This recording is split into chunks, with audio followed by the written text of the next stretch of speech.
ওম শান্তি। 9 জুলাই 2025 সাকাৰ মহাবাক্যৰ সম্পূৰ্ণ সাৰ কথা।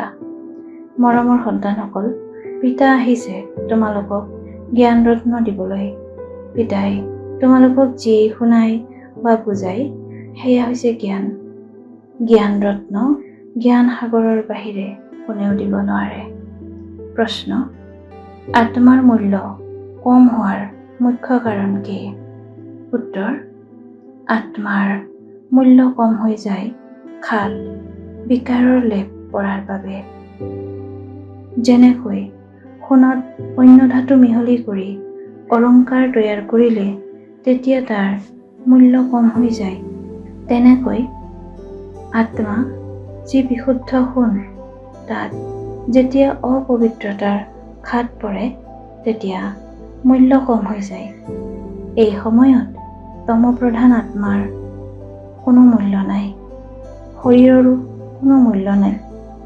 এতিয়া তোমালোক আত্মা আৰু শৰীৰ দুয়োটাই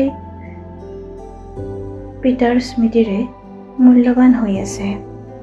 ধাৰণাৰ বাবে মুখ্য সাৰ: 1.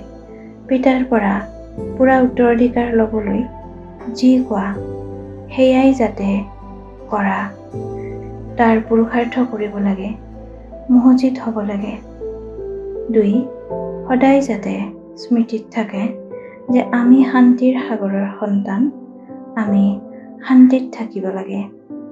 মুখত লাৰু ভৰাই দিব মৌন হৈ থাকিব লাগে। গাফিলতি কৰি নিজৰ সময় নষ্ট কৰিব নালাগে। বৰদান: সংগঠনৰূপী দুৰ্গ শক্তিশালী কৰোঁতা, সকলোৰে স্নেহী সন্তুষ্ট আত্মা হোৱা। বিস্তাৰ: সংগঠনৰ শক্তি বিশেষ শক্তি। একমত সংগঠনৰ দুৰ্গ কোনেও লৰাব নোৱাৰে, কিন্তু ইয়াৰ আধাৰ হৈছে ইজন সিজনৰ স্নেহী হৈ সকলোকে সন্মান দিয়া আৰু নিজে সন্তুষ্ট হৈ সকলোকে সন্তুষ্ট কৰা। কোনো যাতে বিতুষ্ট নহয় আৰু কোনেও যাতে বিতুষ্ট নকৰে। সকলোৱে ইজনে সিজনক শুভ ভাৱনা আৰু শুভকামনাৰ সহযোগ দি থকা, তেতিয়া এই সংগঠনৰ দুৰ্গ শক্তিশালী হৈ যাব। সংগঠনৰ শক্তিয়েই বিজয়ৰ বিশেষ আধাৰস্বৰূপ। শ্লোগান: যেতিয়া প্ৰতিটো কৰ্ম যথাৰ্থ আৰু যুক্তিযুক্ত হ'ব, তেতিয়া পবিত্ৰ আত্মা বুলি কোৱা হ'ব।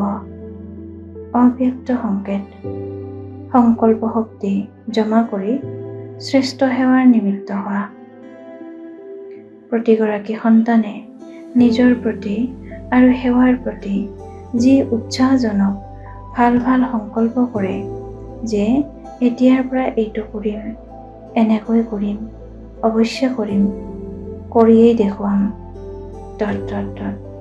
এনেকুৱা শ্ৰেষ্ঠ সংকল্পৰ যি বীজ সিঁচা, সেই সংকল্প অৰ্থাৎ বীজ বাস্তৱত ৰূপায়িত কৰিবলৈ প্ৰতিপালন কৰি থকা, তেতিয়া সেই বীজ ফলস্বৰূপ হৈ যাব।